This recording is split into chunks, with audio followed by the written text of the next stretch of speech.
Hi there, I am the CRM Ninja, and on today's episode of the Oops Factor, I have the marvelous Luise Freese. Welcome to the show, Luise. Hi there. How's your day been? It feels like Wednesday, although we're recording this on a Monday. I think you know those days, right? I know what those days are like, especially in current circumstances. You just have a week long, 5 days of work feels like 50, right? It is like 8 hours straight talking into my webcam can be a little bit exhausting from time to time. Yes, that is true. I mean, you have to have a call, but before you have a call, you have the pre-call to discuss what you're going to discuss on the actual call, and then after the actual call, you have to have a post-call to discuss what you've just discussed, and then it wraps around. Right. So, but after that, someone will just write an email to summarize everything we discussed in the pre-call, in the after call, and in the actual call. Indeed. And why people can't just do those summary emails to begin with and just skip out all the calls totally, I have absolutely no idea. Yep, right. I do agree. It would be very nice. So I have in my background a baby grand piano, and people may be wondering why I have a baby grand piano in my background, but I understand one of your hobbies is playing piano. That's true. But I do not have that kind of piano in my living room, unfortunately.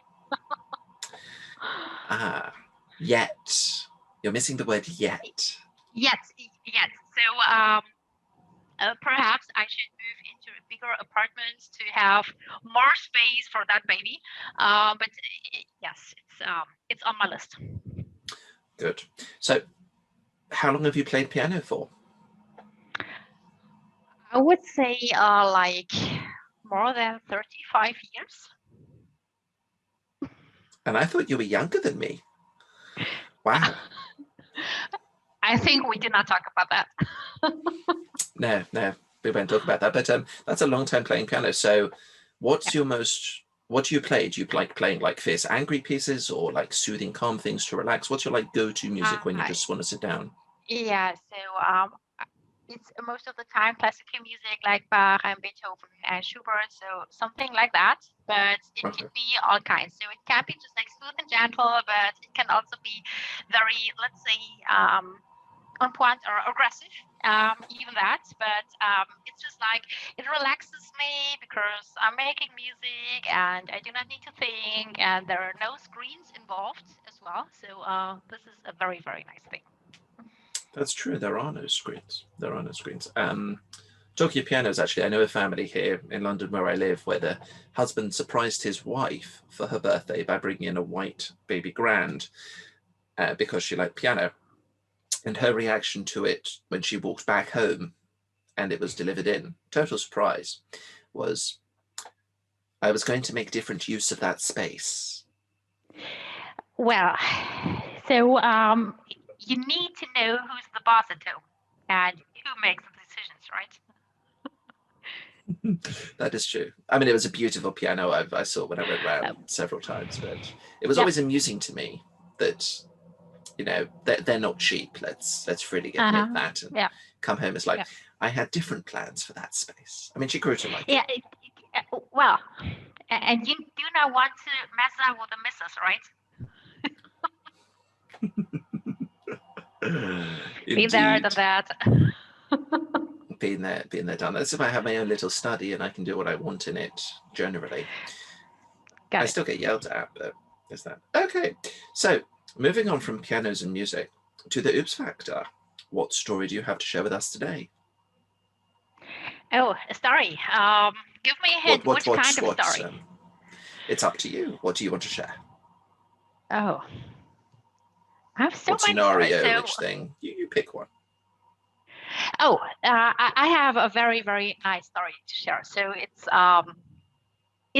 back from those times where we were able to travel and to travel by plane and have luggage and yeah, you know, those days it was just like luggage. Perfect because we were just like traveling to conferences like in person, so we were able to meet in a room and there would be a speaker just like telling us everything, and we would be able to ask questions in person. So, and there were drinks in the afternoon or in the evening, and we would party all night. So it was that time. So the elder amongst us will just remember. So these times, I think it was 2019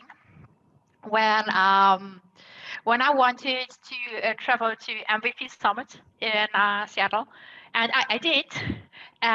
The problem was my luggage did not travel with me. So someone forgot. Hold on. Your luggage didn't travel. So you took luggage, and you took it with you to the airport. I took it with me to the airport. I checked it myself in, and I got this paper tag and even a confirmation on my phone, and everything seemed to be nice. And I went to the plane and I sat down, and then I had a layover in London. And in this layover in London, they just said to me, we do have a problem. And I said, what's the problem? Yeah, you need to come with us because we have questions.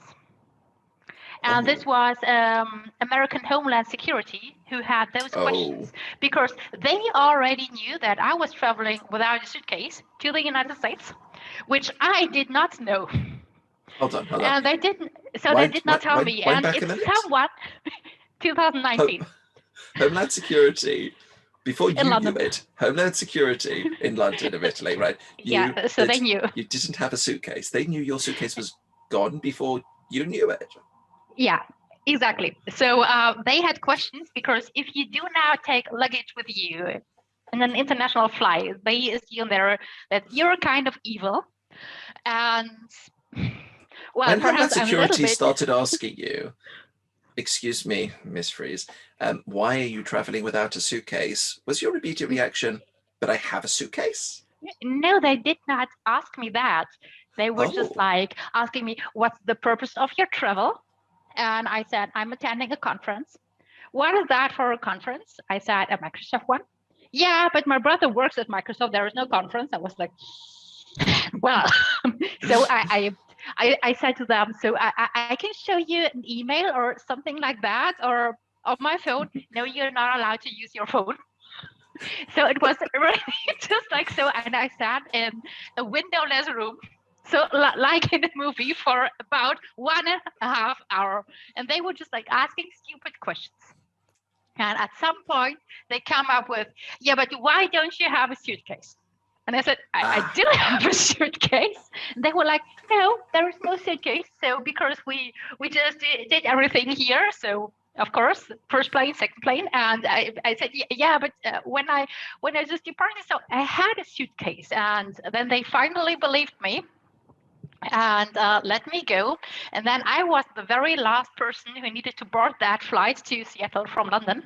And everyone in the plane hated me because they needed to wait for me. And so there is a law that if Homeland Security is just like asking stupid questions, then the plane needs to wait for you.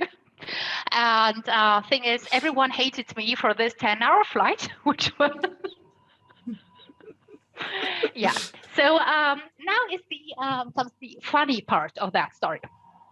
So I arrived in Seattle, and I said, okay, so I have no luggage, and of course I needed to fill out a form and stuff, and there was a lot of paperwork, and then I was just like so upset. And went to my hotel with an Uber driver. And when I finally arrived at the hotel, I was just like, oh, so good to be here. And the girl at the reception says, hi, ma'am, how are you? And how's your day? And she was just that typically American, just like welcoming me. And I was just like, oh, come on, I had the shittiest day ever. So I said 10 hours on a plane, and it was just like under investigation by Homeland Security, and I do not have a suitcase. And so things are just wrong right now. And she was like, okay, so first things first, I'm gonna upgrade you because that is now a thing, it's settled. And I was like, oh, thank you. And he have a voucher because all the drinks tonight are on us. Was like, hey, now you're talking. So, yeah. So we did that. And that was pretty nice because I got a very, very nice room. And then the thing was, everyone was asking me about my suitcase because I sent a message on Twitter that I was someone about to ask, did you happen to put a tweet out about it? Other people use Twitter now and ever. yeah, so it happened that I just sent a tweet out, hey, the airline lost my luggage and now I have literally nothing to wear because everything was in my suitcase. So because that is the purpose of the suitcase, to hold your clothes while you're traveling. Okay, so I went shopping, which was such a pity because I needed to go shopping and bill the airline for that. So there are just like worse things to do, but the most amazing thing was Twitter, because everyone at MVP Summits, when someone saw me, hey Luise, what about your luggage? And I always needed to say, yeah. So they did not find it yet because they needed to find it and then send it to me, but they did not find it on the first day and not on the second day and not on the third day. And finally, they found it on the day where I needed to leave again. So, so you were flying back from Seattle, and your suitcase was flying to Seattle. Yeah, kind of. And then at Summit, we got those flick buttons, these IoT buttons, which work nicely with Power Automate, which we named back then. Yeah, they do. So, and this was literally the first thing that I automated in my whole life. It was just like when anyone would like ask me, hey Luise, what about your luggage? Because everyone knew me, and this story about the lost luggage was kind of it was a thing. I just said, okay, could you please press this button for me? And every time someone did that, I sent out a tweet, hey, airline name, I did not hear something back from you. And back then, that's awesome. And that was the first thing that I automated. And I really, really, really love that. And this is how my love story with Power Platform began.